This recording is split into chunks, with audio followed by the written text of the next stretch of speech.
Welcome students. पिछली class में हमने ओरिजिन ऑफ लाइफ से रिलेटेड जो थ्योरीज़ हैं उनके बारे में डिस्कशन किया और लास्ट क्लास में हमारी जो मोस्ट इम्पॉर्टेंट थ्योरी है मॉडर्न थ्योरी या naturalistic theory, chemical evolution theory, artificial synthetic theory या जो प्राइमरी ए बायोजेनेसिस थ्योरी है उसे हमने डिस्कस किया है। बच्चों, ये जो थ्योरी है वो ओपेरिन और हेल्डन ने दी है। ओपेरिन के बारे में मैंने बताया कि उन्होंने एक बुक भी लिखी है, ओरिजिन ऑफ लाइफ। अब मैंने यहाँ एक्सप्लेन किया है कि हमने इसे ए बायोजेनेसिस थ्योरी क्यों कहा, क्योंकि इसमें gradually step by step non living material से पहली बार लाइफ का ओरिजिन हुआ है। यानी the origin of life is basically preceded by chemical evolution.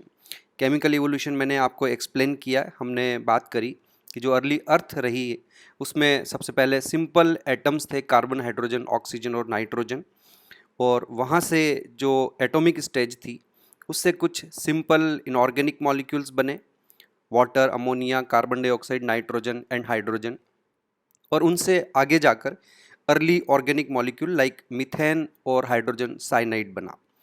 In early organic molecule से सिंपल ऑर्गेनिक मॉलिक्यूल्स बने like aldehyde, ketones, alcohols, pentose, hexose, fatty acids, glycerols, purines, पिरिमिडीन्स, amino acid etcetera. ये हमारे simple organic molecules थे।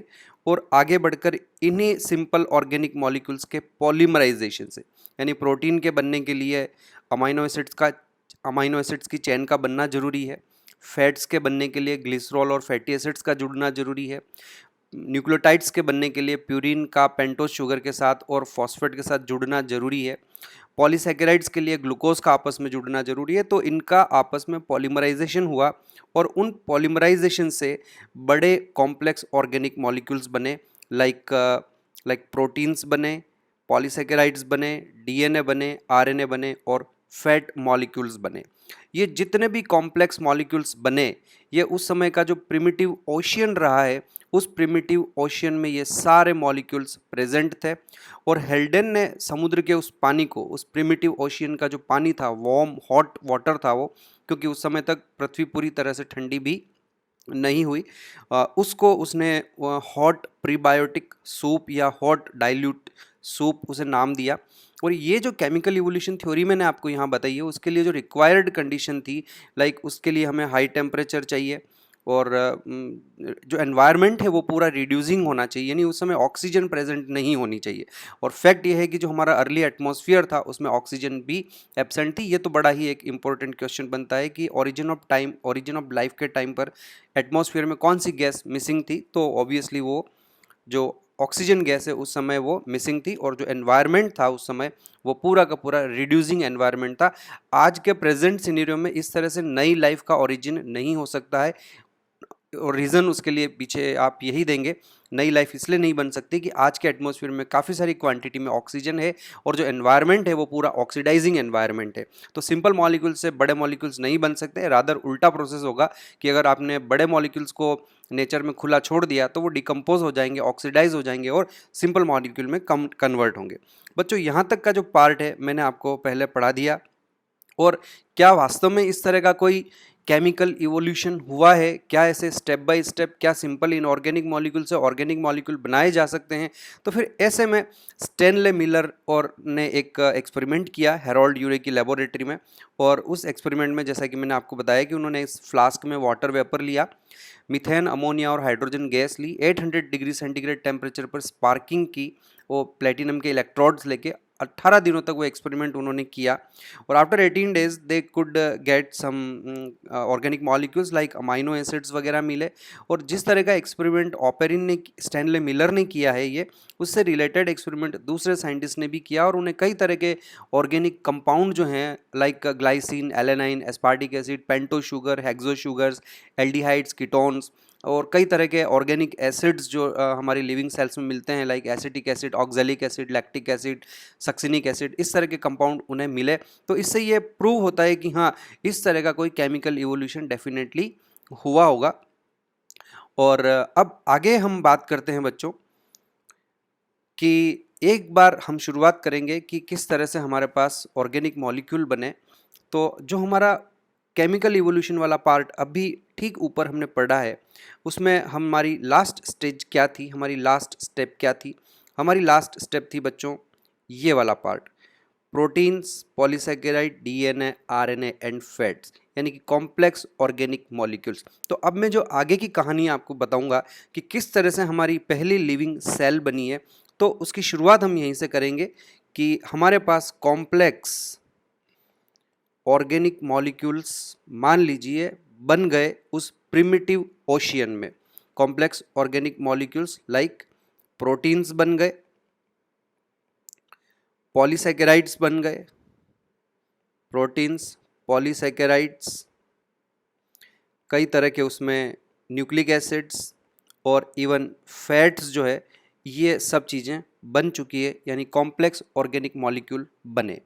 अब complex organic molecule बनने के बाद क्या हुआ होगा बच्चों, ध्यान से सुनेंगे आप, मैं आपको यहाँ समझा रहा हूँ कि मान लीजिए ये हमारे पास उस समय का प्रिमिटिव वाटर है और इस प्रिमिटिव वाटर में हमारे पास ये different type of molecules present हैं, लेकिन क्योंकि पानी में प्रेजेंट हैं और ये थोड़ा डाइल्यूट है, तो ऐसे में क्या है बच्चों, जस्ट हम एक एज्यूम करते हैं कि कोई एक एरिया है, एक कोई वाटर बॉडी है, शैलो वाटर है, जिसमें ये सारे मॉलिक्यूल्स प्रेजेंट है। सडनली कुछ इस तरह के इवेंट्स हुए होंगे कि लाइक इस एरिया में सडनली कोई वॉल्केनिक इरप्शन होता है और वहाँ से इस पानी का जो टेम्परेचर है वो एकदम से इंक्रीज़ होता है, और पानी के टेम्परेचर के इंक्रीज़ होने से ये होगा कि जो वाटर है वो सारा का सारा पानी जो है वाटर वेपर की फॉर्म में वो बाहर निकल जाएगा।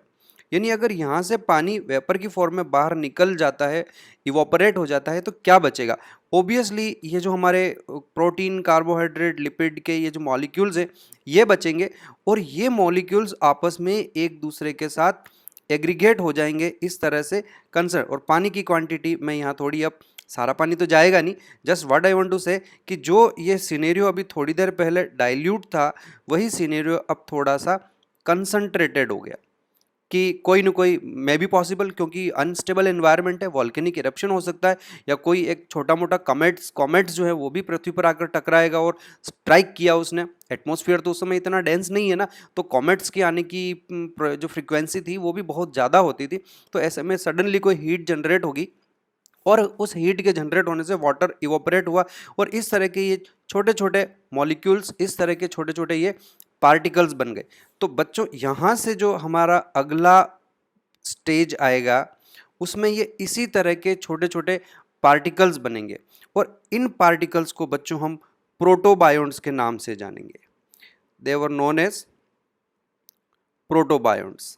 तो बेसिकली ये जो प्रोटोबायोन्ट्स थे ये लार्ज कॉलोइडल इसलिए क्योंकि इनमें प्रोटीन प्रेजेंट है, तो ये बेसिकली लार्ज कॉलोइडल ड्रॉप्स की इस तरह की इनकी नेचर थी। और ऑब्वियसली किसके बने हुए हैं, दे वर मेड अप ऑफ, उनमें न्यूक्लिक एसिड हो सकता है ऑब्वियसली, क्योंकि वो मॉलिक्यूल्स एग्रीगेट हुए तो न्यूक्लिक एसिड होंगे उनमें, उनमें प्रोटीन्स हो सकते हैं, प्रोटीन्स के अलावा उनके अंदर पॉलीसैकेराइड्स हो सकते हैं, और कुछ ऐसे भी होंगे जिनमें पॉलीसैकेराइड्स लिख रहा हूँ बच्चों, और कुछ ऐसे भी होंगे जिनमें लिपिड की मेम्ब्रेन भी हो सकती है।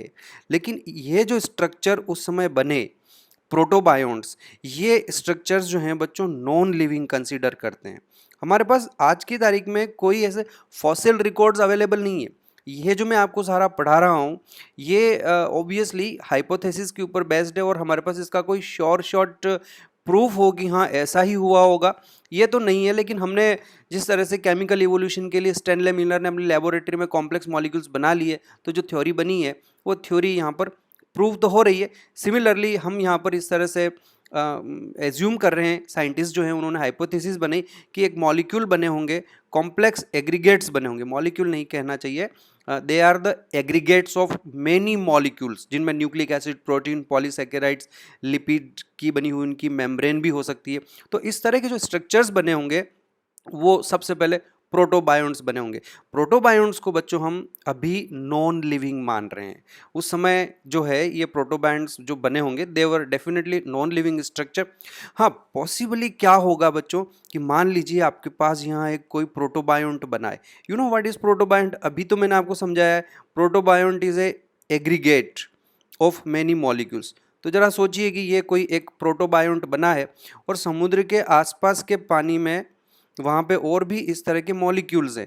तो ये मॉलिक्यूल्स इसकी सरफेस पर जाके एड्जॉर्ब होंगे। तो जैसे जैसे ये एड्जॉर्ब होने लगेंगे, ऑब्वियसली एड्जॉर्प्शन से नए मॉलिक्यूल्स अगर इसमें ऐड होते जाएंगे तो इसका साइज बड़ा होता जाएगा, और जैसे जैसे इसका साइज बड़ा होता जाएगा ऑब्वियसली ये अनस्टेबल हो जाएगा। तो इट इज़ पॉसिबल कि ज़्यादा बड़ा हो जाने पर ये दो छोटे छोटे पार्ट्स में टूट जाए। तो यू नो एक सम सॉर्ट ऑफ रिप्रोडक्शन जैसा कुछ हो रहा है। वी वॉन्ट से इट इज़ ए रिप्रोडक्शन, लेकिन एक तरह से इनका नंबर तो इंक्रीज हो रहा है। तो कुछ इस तरह की प्रॉपर्टीज़ जो हैं उनमें देखने को मिली, और ये भी पॉसिबल है कि इनके अंदर जो कुछ प्रोटीन मॉलिक्यूल्स रहे होंगे उन प्रोटीन मॉलिक्यूल्स में कुछ कैटेलिटिक प्रॉपर्टी भी होगी। मे भी पॉसिबल कि जो प्रोटीन्स बने हैं उनमें कोई एंजाइम्स होंगे और हो सकता है उसमें कोई एकाध मेटाबॉलिक रिएक्शन भी हो रही हो। जो साइंटिस्ट हैं वो ये भी बिलीव करते हैं कि इनमें जिस तरह से ये देखो ये बड़े हो रहे हैं ना, तो ये एक तरह से इनका रिप्रोडक्शन तो नहीं कहेंगे हम, यूं कहेंगे कि उनमें बडिंग हो रही है ना, बडिंग से वो बड़े होते जा रहे हैं और बड़े होके वो वापस छोटे छोटे पार्ट्स में टूट जाते हैं, तो हम इसको बडिंग कह सकते हैं। दे ऑल्सो बिलीव्ड कि उनमें ग्लूकोज का ब्रेकडाउन भी होता था। ग्लूकोज कहाँ से आएगा? ग्लूकोज तो सी वाटर से आ ही जाएगा उसके अंदर। तो दे ऑल्सो बिलीव्ड कि इनमें ग्लूकोज का ब्रेकडाउन भी होता था। ये सारी कुछ हमारे पास थ्योरी है बच्चों। बट एनीवे अभी हम ये मानकर चल रहे हैं कि जो पहला स्ट्रक्चर हमारे पास उस समय बना होगा लाइफ बनने से पहले, लाइफ बनने से पहले के उस मॉलिक्यूल को हम, उन कॉम्प्लेक्स मॉलिक्यूल को हम प्रोटोबायोन्ट्स कहते हैं। और क्या ऐसा पॉसिबल होता है कि क्या इस तरह के प्रोटोबायोन्ट्स बने होंगे? तो उसमें फिर क्या है, जो हमारे साइंटिस्ट हैं जीवन, जैसे एक तो हमारे स्टैनले मिलर ही रहे, ओपेरिन भी रहे, इन्होंने क्या करा कि कुछ ऐसे मॉलिक्यूल्स लैब में बनाने की कोशिश करी। तो डेफिनेटली कुछ ऐसे मॉलिक्यूल बने भी बच्चों, अलग अलग तरह के प्रोटोबायोन्ट्स बने। जो हमारे ओपेरिन थे उनको जो मॉलिक्यूल मिला उसको उन्होंने नाम दिया कोएजरवेट। तो इस पर क्वेश्चन आपके आ सकता है, आपको कहीं क्वेश्चन मिल सकता है। आप कम्पिटिटिव एग्जाम आप दे रहे हैं, अलग अलग तरह की बुक्स आप जब सॉल्व करेंगे तो उनमें आपको ये कोएजरवेट्स के बारे में कुछ मिलेगा कि ये क्या चीज़ होती है। तो ये कोएजरवेट एक तरह का प्रोटोबायोन्ट है। लिविंग है कि नॉन लिविंग है? डेफिनेटली ये नॉन लिविंग है। They were just simply aggregates of different molecules, nucleic acid, protein, polysaccharides और लिपिड वगैरह जो मॉलिक्यूल्स उस समय बन गए थे, कॉम्प्लेक्स ऑर्गेनिक मॉलिक्यूल्स, उनके ये सिंपली एग्रीगेट्स थे। और जो प्रोटोबायोन्ट के बने होंगे ऐसी कोई थ्योरी दी गई थी, उस थ्योरी को लैब में प्रूव करने की कोशिश करी। उसमें ओपेरिन ने कुछ मॉलिक्यूल्स को गर्म करा और मिक्स करा उनको आपस में, तो उसको इस तरह के ये कोएजरवेट्स मिल गए। किसे मिले? ओपेरिन को मिले। सिमिलरली जो फॉक्स नाम के एक साइंटिस्ट उस समय और रहे, उन्होंने भी लिपिड के साथ अमाइनो एसिड को मिक्स करा, हीट करा पहले तो अमाइनो एसिड को, तो खूब सारे अमाइनो एसिड को जब हीट करा तो वो अमाइनो एसिड्स आपस में जुड़ के उन्होंने लंबी लंबी चेन्स बना दी, मतलब प्रोटीन मॉलिक्यूल्स बन गए।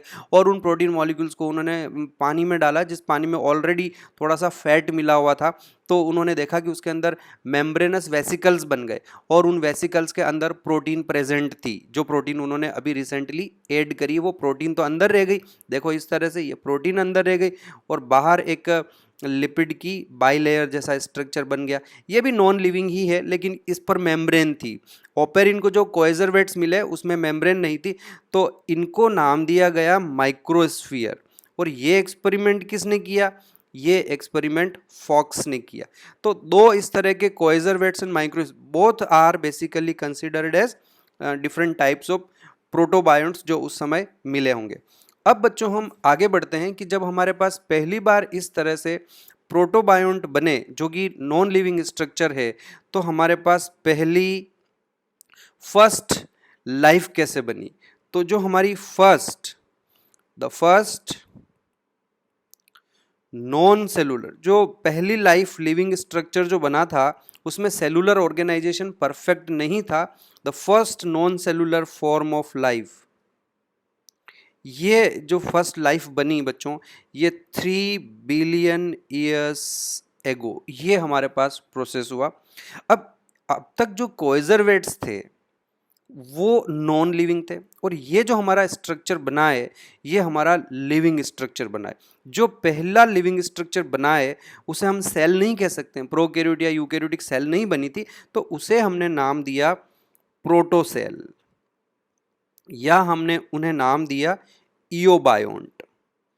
जो प्रोटोबायोन्ट थे उनकी नेक्स्ट स्टेज है ये, प्रोटोसेल्स कहते हैं हम इनको, या हम इनको इयोबायोन्ट कहते हैं, क्योंकि इनमें ये अभी सेल जैसे नहीं बने हैं ना, तो ये first non cellular form of life है। मीन्स प्रोटोसेल में परफेक्ट सेलुलर ऑर्गेनाइजेशन नहीं था। बच्चों मैं आपको एक बात बताता हूँ कि जब भी कभी लाइफ के ओरिजिन की बात आती है, पहले लिविंग सेल के बनने की बात आती है, तो आपके पास क्या 3 कंडीशंस की रिक्वायरमेंट है लिविंग सेल बनने के लिए, तो उसको हम डिस्कस करते हैं थोड़ा सा। देखिए, there are 3 requirements for origin of life. पहली सेल बनने के लिए आपके पास 3 रिक्वायरमेंट्स होनी चाहिए। एक, आपके पास सेल्फ रिप्रोड्यूसिंग मॉलिक्यूल होने चाहिए, कि यानी अगर आपके पास कोई लिविंग सेल बनी है तो वो सेल, उसमें जो मॉलिक्यूल्स हों वो रिप्रोड्यूस हो सकें, इन द सेंस कि उनमें एक जेनेटिक मटेरियल जैसा कुछ होना चाहिए, कि डीएनए या आरएनए कुछ ऐसा होना चाहिए जो एग्जैक्टली अपने जैसी कॉपीज बना सके वापस। Is that clear? तो उसमें पहली चीज ये है कि सेल्फ रिप्रोड्यूसिंग मॉलिक्यूल्स होने चाहिए। आप जरा सोचिए कि आज हमारे पास एक कोई लिविंग सेल है, उस सेल में डीएनए होता है और उसी डीएनए के रेप्लिकेशन के बाद अगली सेल बनती है। तो ये मैं वही बात बताना चाह रहा हूँ कि उस समय चाहे कोई भी जेनेटिक मटेरियल हो, चाहे डीएनए हो या आरएनए हो, कोई ना कोई आपके पास एक सेल्फ रिप्रोड्यूसिंग मॉलिक्यूल होना चाहिए। ये पहली रिक्वायरमेंट होती है अगर आपको कोई लिविंग सेल बनानी है तो। और दूसरी रिक्वायरमेंट ये होनी चाहिए कि उसमें जो सेल्फ रिप्रोडक्शन हो रहा, ये यहाँ मैं लिख देता हूँ, सेल्फ रिप्रोड्यूसिंग मॉलिक्यूल्स होने चाहिए। और दूसरा, उन मॉलिक्यूल्स में जो रेप्लिकेशन हो रहा है वो रेप्लिकेशन परफेक्ट नहीं होना चाहिए, उस रेप्लिकेशन में एरर्स होने चाहिए। रेप्लिकेशन मस्ट हैव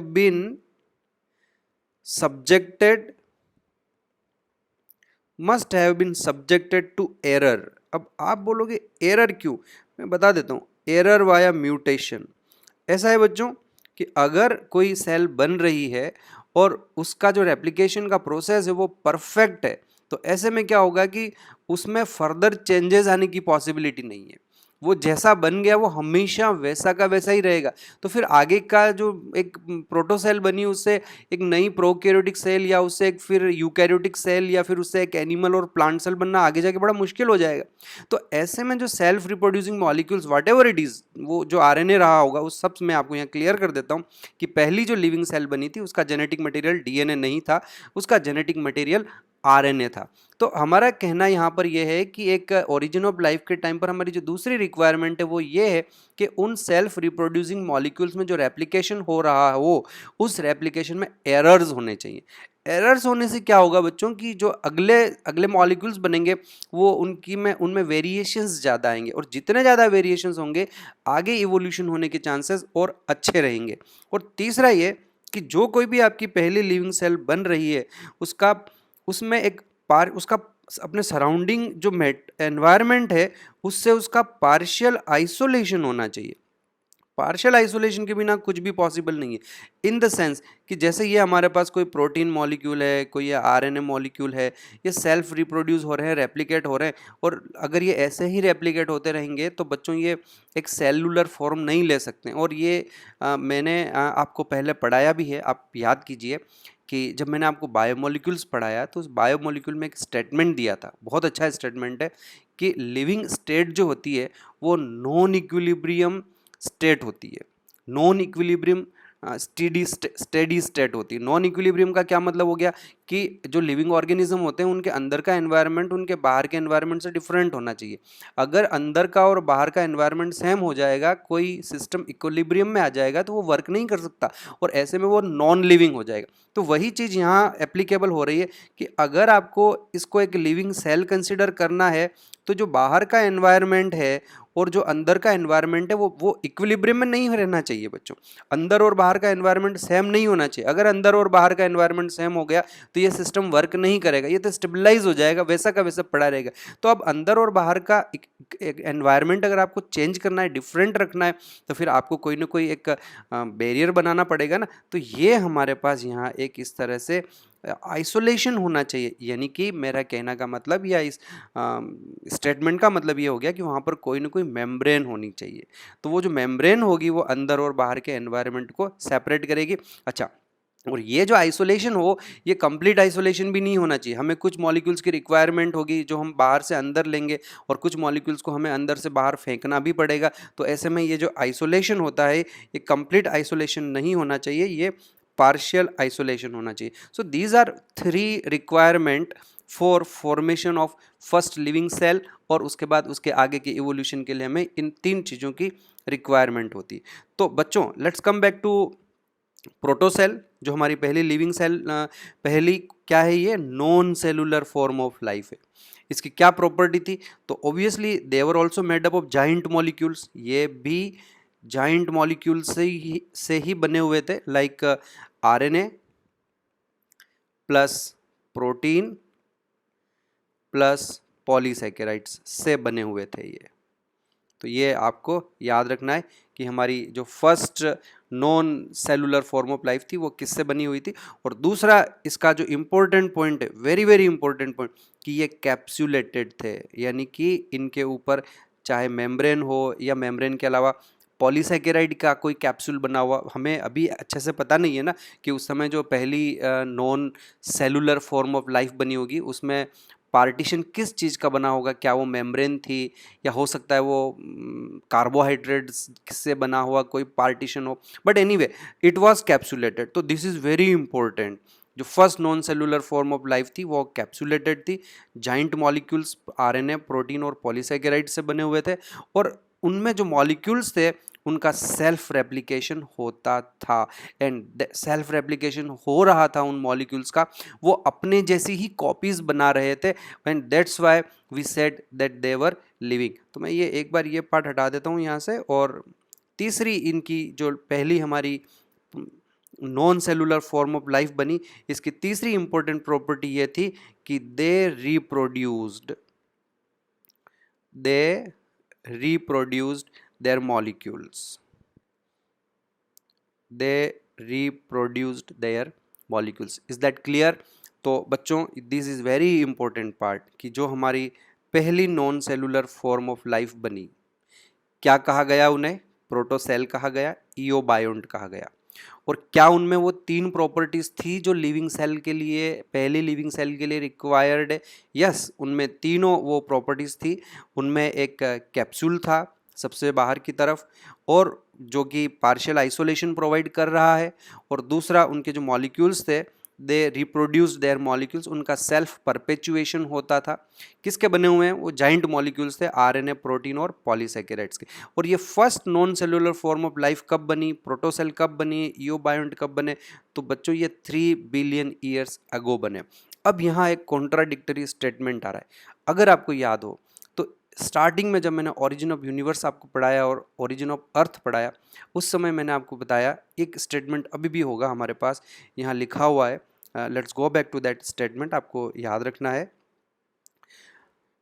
वो स्टेटमेंट ये रहा हमारे पास, Earth formed in Milky Way galaxy 4.5 billion years ago, और समवेयर हियर मैंने नीचे यहाँ लिखा होगा कि ये देखिए life appeared on earth 4 billion years ago. और जैसा कि मैंने बताया कि ये स्टेटमेंट एनसीईआरटी में दिया हुआ है कि अर्थ पे लाइफ कब बनी, इस स्टेटमेंट से चलें तो 4 बिलियन ईयर्स एगो।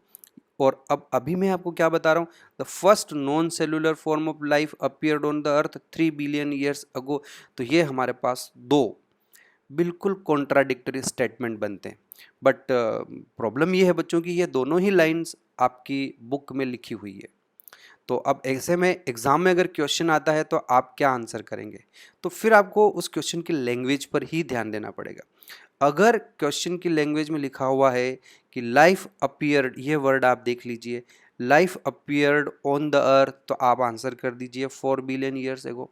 और अगर क्वेश्चन में लैंग्वेज में ये स्टेटमेंट हो कि first non cellular form of life, ये स्टेटमेंट अगर वहाँ दिया हो, first non cellular form of life, तो आप इसमें 3 बिलियन ईयर्स एगो कर दीजिए। और अब वैसे एग्जैक्टली मैं आपको ये भी बता दूं कि दोनों में से करेक्ट स्टेटमेंट कौन सा है, तो दोनों में से करेक्ट स्टेटमेंट तो बच्चों यही है, क्योंकि 4.5 बिलियन ईयर्स एगो अर्थ बनी और जस्ट 0.5 बिलियन ईयर्स बाद वहाँ पे अर्थ का बन जाना is not that much likely. तो ये समथिंग 3.5 बिलियन ईयर्स लगे हैं। आज से अगर हम पहले जाएं 3.5 billion years ago first life originate हुई है। हमारे पास एग्जैक्ट डेटा तो है नहीं, लेकिन अब ये दोनों ही स्टेटमेंट हमारे पास बुक में है। आप क्वेश्चन की लैंग्वेज पर ध्यान देंगे और उसके बाद आंसर करेंगे, क्योंकि दोनों ही स्टेटमेंट आपकी बुक में दिए हुए हैं। ओके, तो इस तरह से बच्चों हमारे पास ये first non cellular form of life बनी, प्रोटोसेल्स बने, ईओबायोंट बने। और क्योंकि इनका जो ऑर्गेनाइजेशन था वो परफेक्ट सेल जैसा नहीं था, पर इनमें एक खास बात रही है, ध्यान दीजिए कि इनके इनके जो मॉलिक्यूल्स थे वो रिप्रोड्यूस हो रहे हैं। उनमें आरएनए थे, उनमें प्रोटीन थे। और मैं आपको ये बता देता हूँ कि उस समय इन सेल्स का जो जेनेटिक मटेरियल था वो आरएनए था। और एक और इंटरेस्टिंग बात मैं यहाँ आपको बताना चाहूँगा बच्चों, कि उस समय जो आरएनए प्रेजेंट था उन सेल्स में, उस आरएनए में भी में भी कैटालिटिक प्रॉपर्टीज़ थी। यानी इवन आरएनए जो थे वो खुद एंजाइम की तरह काम कर रहे थे, और उनसे वो एंजाइम की तरह काम करके कुछ प्रोटीन्स बनाते, और वो प्रोटीन्स एंजाइम की तरह वर्क करती और बाकी प्रोटीन्स को बनाती।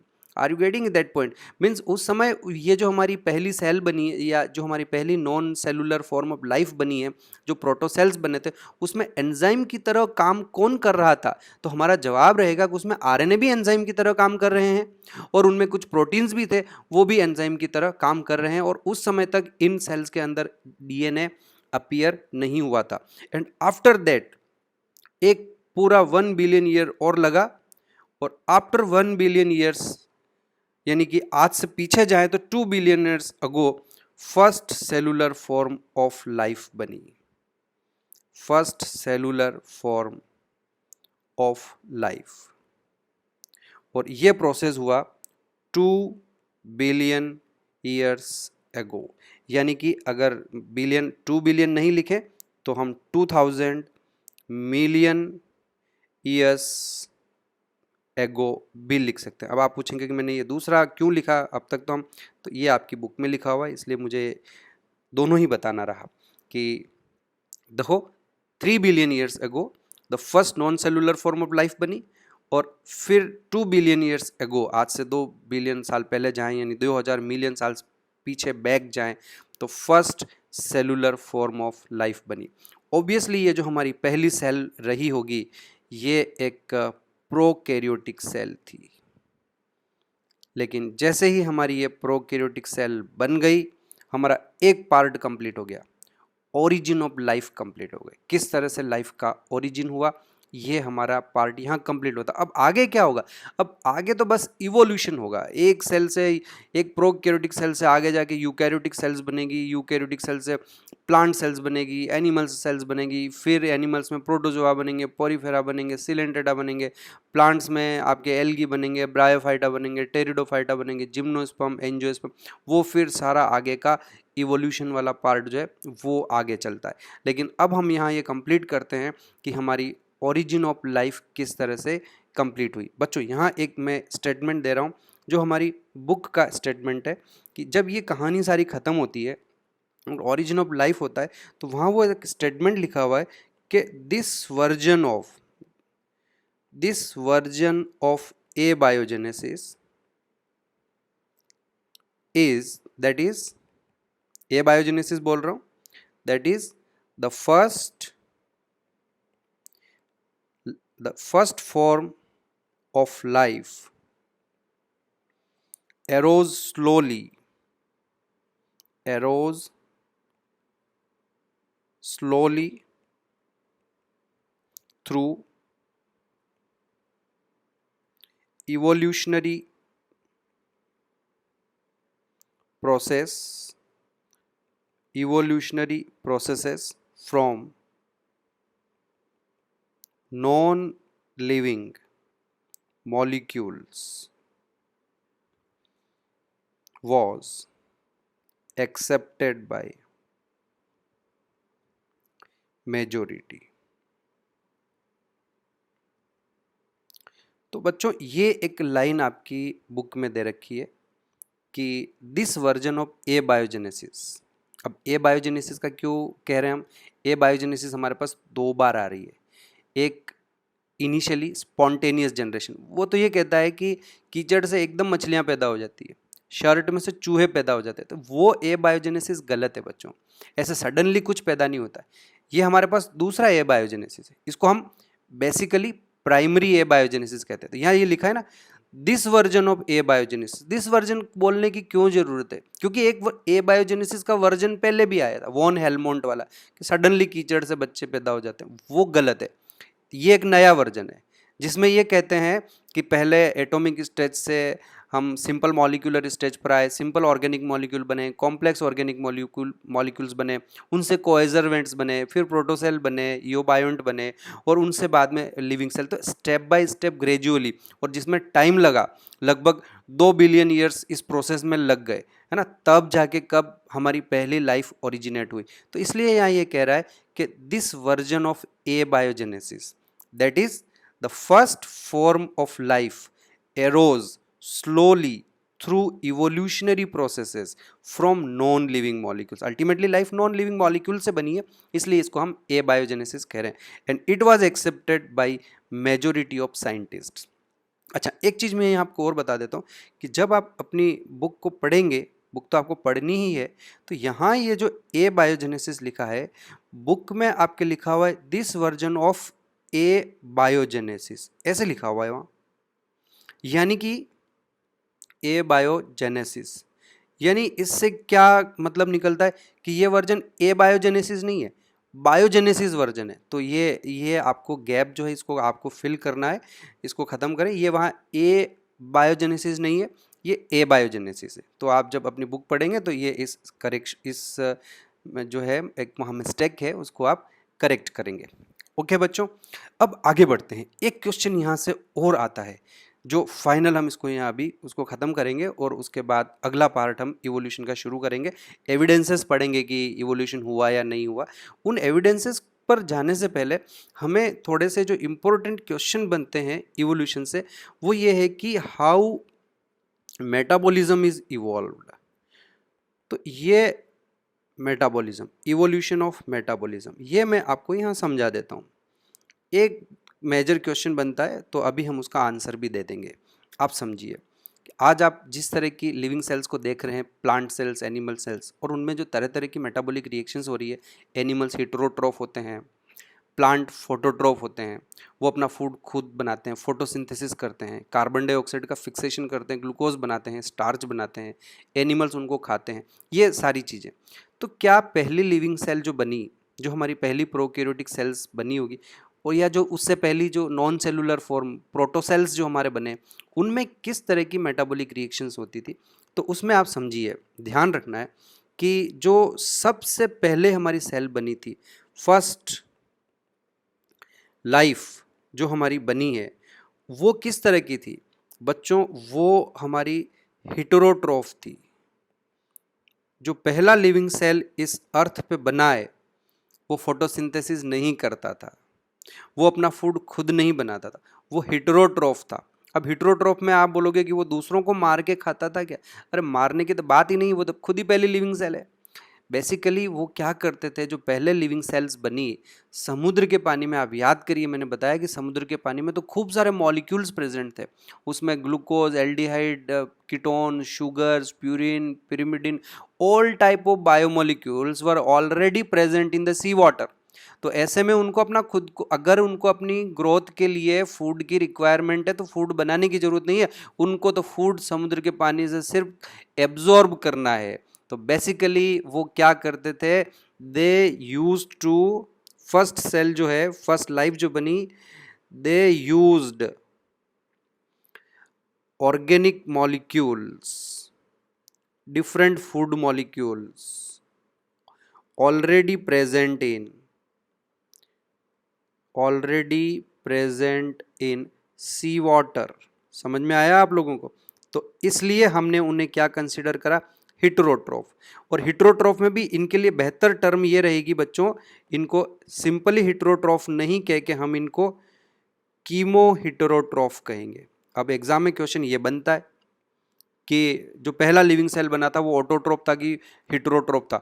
तो बच्चे सब क्या सोचेंगे कि पहले एनिमल नहीं आए होंगे, पहले प्लांट्स आए होंगे, पहले ऑटोट्रोपिज्म आया होगा, फूड बनाने का तो नहीं बच्चों, जो पहली लिविंग सेल बनी थी वो हिटरोट्रोप थी। तो आंसर में अगर हिटरोट्रोप हो तो आप हिटरोट्रोप लिखेंगे, और हिटरोट्रोप का भी बेहतर वर्जन क्या है, कीमो हिटरोट्रोप। तो अगर कीमो हिटरोट्रोप ऑप्शन हो तो ये तो हमारे लिए बेस्ट आंसर हो जाएगा, और अगर कीमो हिटरोट्रोफ नहीं है तो फिर सेकंड आपका आंसर हिटरोट्रोफ रहेगा। तो फर्स्ट लाइफ, फर्स्ट सेल जो हमारी बनी, यहाँ लिख देता हूं मैं, फर्स्ट लिविंग सेल जो बनी हमारी वो कीमो हिटरोट्रोफ थी। मतलब समुद्र में जो केमिकल्स प्रेजेंट थे उन्हें एब्जॉर्ब किया और उसी से उन्होंने अपना न्यूट्रिशन गेन किया। अब क्या हुआ कि धीरे धीरे वो जो हमारी प्रोटोसेल्स थी उनका नंबर बढ़ता गया होगा, और जैसे जैसे उनका नंबर बढ़ता गया समुद्र के पानी से उन्होंने इन फूड मॉलिक्यूल्स को एब्जॉर्ब करते रहे। तो एक टाइम फिर ऑब्वियसली ऐसा आया कि समुद्र के पानी में जो अवेलेबल ऑर्गेनिक मॉलिक्यूल्स थे, glucose, amino acids, fatty acids या ग्लिसरॉल्स वगैरह, वो सब धीरे धीरे वहाँ पर ख़त्म हो गए होंगे। अब जिस दिन वो खत्म हो जाएंगे, इनका आगे का मेटाबॉलिज्म, इनकी आगे की ग्रोथ, इनकी आगे की रिप्रोडक्शन कैसे होगी?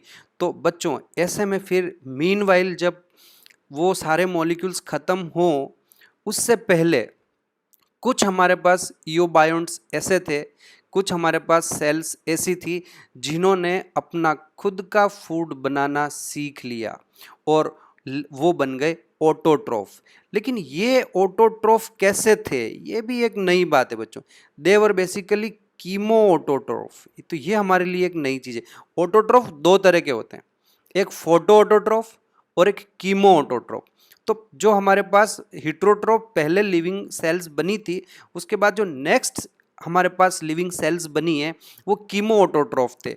मतलब वो क्या करते थे कि वो अपना फूड खुद बनाते थे। जैसे कार्बन डाइऑक्साइड से उन्होंने ग्लूकोज बना लिया, C6H12O6। अब इस ग्लूकोज को बनाने के लिए रिक्वायरमेंट किसकी रहेगी, क्योंकि ये एनाबॉलिक प्रोसेस है ना बच्चों, इसके लिए एनर्जी की रिक्वायरमेंट रहेगी। तो वो क्या करते थे कि समुद्र के पानी में जो इनऑर्गेनिक मॉलिक्यूल्स थे, उन इनऑर्गेनिक मॉलिक्यूल्स का ऑक्सीडेशन करते हैं। इनऑर्गेनिक मॉलिक्यूल का ऑक्सीडेशन किया तो ये ऑक्सीडाइज्ड मॉलिक्यूल जो भी बना होगा, ऑक्सीडेशन का प्रोसेस कंप्लीट हो गया, ऑक्सीडाइज्ड मॉलिक्यूल्स बने, और इस प्रोसेस में एनर्जी रिलीज होती है। और यहाँ से जो एनर्जी रिलीज हुई है उस एनर्जी से इन्होंने कार्बन डाइऑक्साइड से ग्लूकोज का फॉर्मेशन किया। तो ये क्योंकि खुद अपना फूड बना रहे हैं, खुद अपना ग्लूकोज बना रहे हैं, इसलिए ये ऑटोट्रोफ है। लेकिन अपना फूड बनाने के लिए, अपना ग्लूकोज बनाने के लिए एनर्जी की रिक्वायरमेंट होती है। उस समय तक हमारे पास क्लोरोफिल या ऐसा कोई सिस्टम डेवलप नहीं हुआ कि हम सोलार एनर्जी को ट्रैप कर सकें। तो ऐसे में फूड बनाने के लिए जो एनर्जी की रिक्वायरमेंट थी वो इनऑर्गेनिक मॉलिक्यूल्स के ऑक्सीडेशन से जो एनर्जी रिलीज होती है, उस एनर्जी से इन्होंने कार्बन डाइऑक्साइड का फिक्सेशन किया। Is that clear? फिर से रिपीट कर रहा हूं मैं।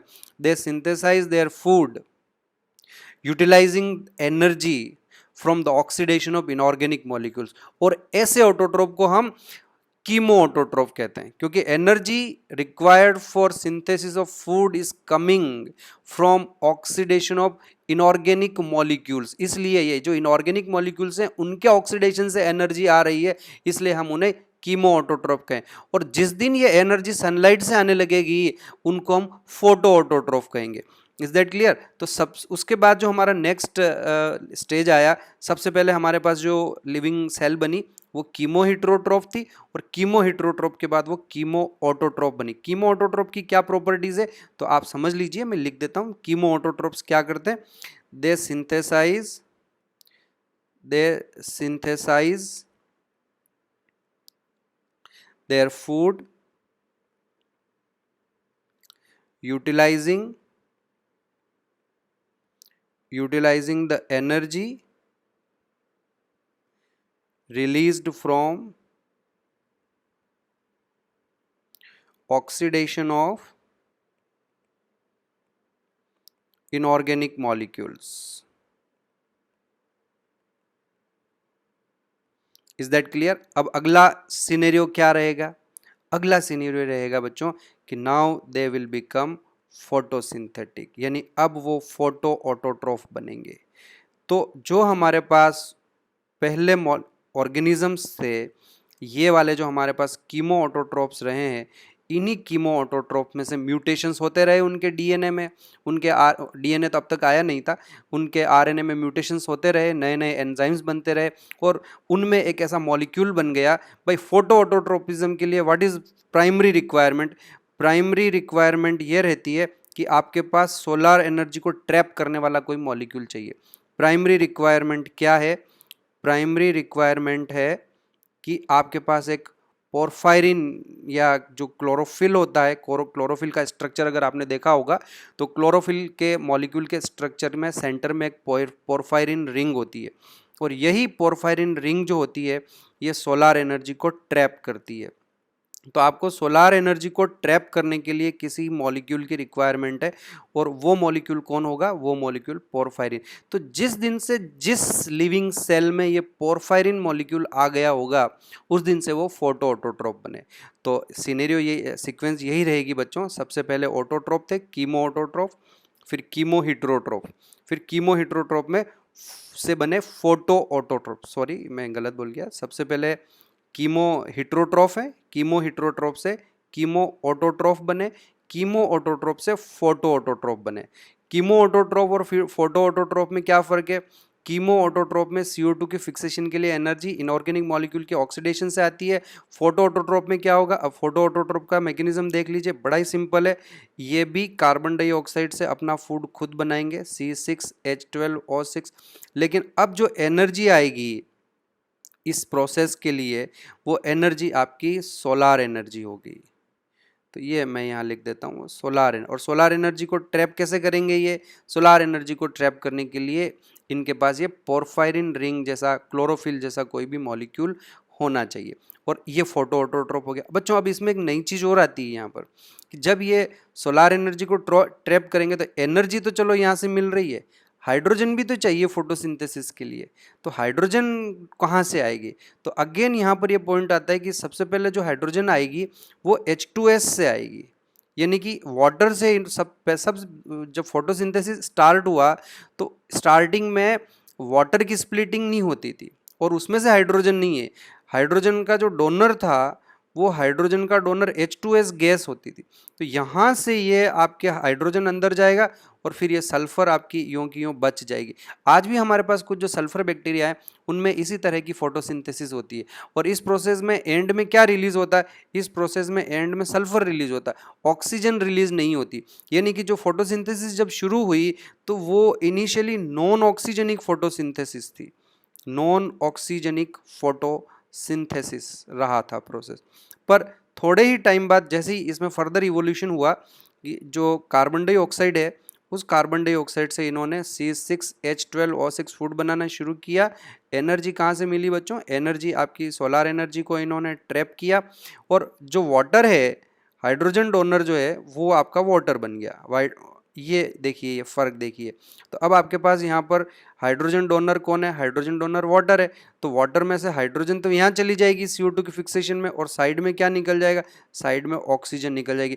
और ये देखिए आप, यहाँ से एक नया जो है एक ड्रामेटिक चेंज आया कि जैसे ही फोटोसिंथेसिस का इवोल्यूशन हुआ, एनवायरनमेंट में ऑक्सीजन आने लगी, और धीरे धीरे जैसे जैसे ये प्रोसेस आगे बढ़ता गया, जैसे जैसे इस तरह के ऑर्गेनिजम्स का काउंट बढ़ता गया, एटमॉस्फेयर में ऑक्सीजन की क्वांटिटी बढ़ने लगी, और इस प्रोसेस को हमने नाम दिया oxygen revolution. Oxygen revolution. What is oxygen revolution? The appearance of oxygen in the atmosphere. The appearance of oxygen in the atmosphere. इससे क्या होगा, इसको मैं इतना वेटेज क्यों दे रहा हूँ, इसको वेटेज इसलिए दे रहा हूँ बच्चों की जैसे ही एटमॉस्फेयर में ऑक्सीजन आई, याद करिए अर्ली अर्थ पर ऑक्सीजन नहीं थी, अब तक हमारे पास ऑक्सीजन नहीं थी, अब लेकिन जैसे ही ये ऑक्सीजन आएगी, जो एटमॉस्फेयर होगा, जो एनवायरनमेंट होगा बच्चों, वो एनवायरनमेंट आपका पूरा का पूरा ऑक्सीडाइजिंग हो जाएगा। और जैसे ही एनवायरनमेंट ऑक्सीडाइजिंग होगा, origin of new life, origin of new life क्या होगा, अब नहीं हो सकती बच्चों origin new life, origin of new life stopped. ये समझ लीजिए आप कि उसके बाद नई लाइफ का बनना बंद हो गया। तो फिर नए ऑर्गेनिज्म कहाँ से बनेंगे बच्चों, अब आगे, तो अब आगे नई जो सेल्स बनेगी, जो नई लाइफ बनेगी, वो प्री एग्जिस्टिंग लाइफ से बनेगी। अब जो ऑलरेडी बन चुकी सेल्स हैं वो डिवाइड होंगे और नई लाइफ बनेगी। लेकिन जैसे कि समुद्र के पानी में मॉलिक्यूल्स आपस में जुड़ जाएं और उससे एक नई लाइफ, नई सेल बन जाए, नई, वो प्रोसेस खत्म हो जाएगा। यानी अब से ए बायोजेनेसिस खत्म हो जाएगा। और आप याद कीजिए जो मैंने आपको पास्चर वाली थ्योरी बताई थी, बायोजेनेसिस वाली, ओमनिस वाइवम एक्स ओवो और वाइवो, यानी कि हमेशा लाइफ प्री एग्जिस्टिंग लाइफ से ओरिजिनेट होगी। तो जिस दिन आज का सिनेरियो यही चल रहा है, आज नई लाइफ बन रही है पर वो नई लाइफ प्री एग्जिस्टिंग लाइफ से बन रही है। तो यहाँ से हमारा जिस दिन एटमॉस्फेयर में ऑक्सीजन आई, उस दिन से आपकी जो नॉन मटेरियल से लाइफ बननी थी, जो ए बायोजेनेसिस जो थ्योरी अब तक चल रही थी, वो खत्म हो जाएगा। और अब आगे जो नए लिविंग ऑर्गेनिजम्स बनेंगे वो प्री एग्जिस्टिंग लाइफ से ही बनेंगे। तो बच्चों ये कुछ इंपॉर्टेंट पॉइंट्स मैंने आपको यहाँ बताए हैं, इन सभी को आप अच्छे से पढ़ लें, नोट्स जरूर बनाएं, ये मैंने लिख लिए हैं। इन्हीं पॉइंट्स को आपको इसी तरीके से लिखना है, यही सीक्वेंस लिखनी है। किस तरह से सीक्वेंस यहाँ मैंने ये भी बताइए आपको, पूरा प्रोसेस हमने एक्सप्लेन किया है। कॉम्प्लेक्स ऑर्गेनिक मॉलिक्यूल से किस तरह से आपकी सबसे पहले प्रोटोबायोन्ट्स बने, नॉन लिविंग, दो तरह के प्रोटोबायोन्ट्स एक्सपेरिमेंटली प्रूव भी हुए, ओपेरिन और फॉक्स ने अपनी लेबोरेटरी में जो प्रोबायोन्ट्स बनाए उनको उन्होंने अलग अलग नाम दिए। ओपेरिन ने उनको कोएजरवेट नाम दिए और फॉक्स ने उनको माइक्रोस्फीयर नाम दिया।